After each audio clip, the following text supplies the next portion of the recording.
یہ درود پاک پابندی سے کم از کم ایک مرتبہ پڑھے، موت کے وقت سرکار مدینہ علیہ الصلوۃ والسلام کی زیارت کرے گا، اور قبر میں داخل ہوتے وقت بھی یہاں تک کہ وہ دیکھے گا کہ پیارے آقا علیہ الصلوۃ والسلام اسے قبر میں اپنے رحمت بھرے ہاتھوں سے اتار رہے ہیں۔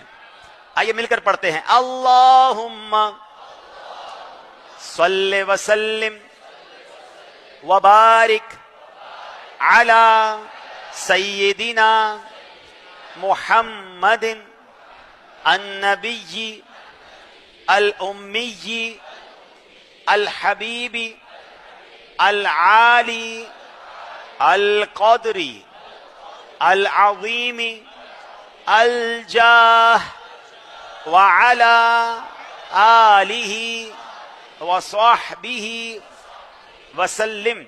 حضرت انس رضی اللہ تعالیٰ عنہ سے روایت ہے کہ نبی پاک علیہ الصلوۃ والسلام نے فرمایا، جو شخص یہ درود پاک پڑھے، اگر کھڑا تھا تو بیٹھنے سے پہلے، بیٹھا تھا تو کھڑے ہونے سے پہلے اس کے گناہ معاف کر دیے جائیں گے۔ مل کر پڑھ لیتے ہیں، اللہم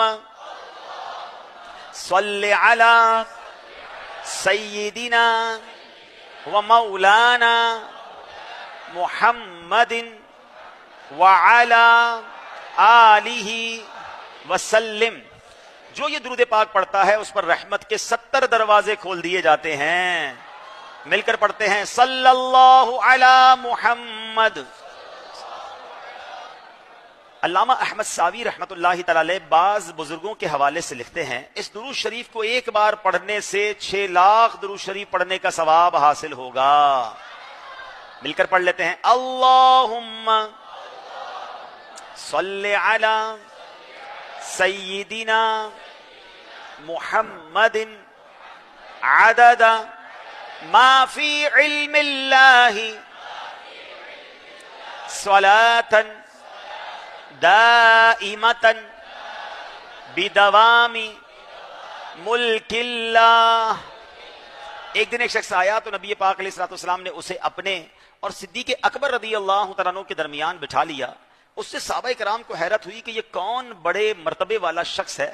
جب وہ چلا گیا تو نبی پاک علیہ الصلوۃ والسلام نے فرمایا، یہ جب مجھ پر درود پاک پڑھتا ہے تو یوں پڑھتا ہے۔ آئیے مل کر پڑھ لیتے ہیں، اللہم صلی علی محمد کما تحب وترضی۔ اللہ شافع امم صلی اللہ علیہ وسلم کا عظمت والا فرمان ہے، جو شخص یوں درود پاک پڑھے اس کے لیے میری شفاعت واجب ہو جاتی ہے۔ مل کر پڑھ لیتے ہیں، اللہ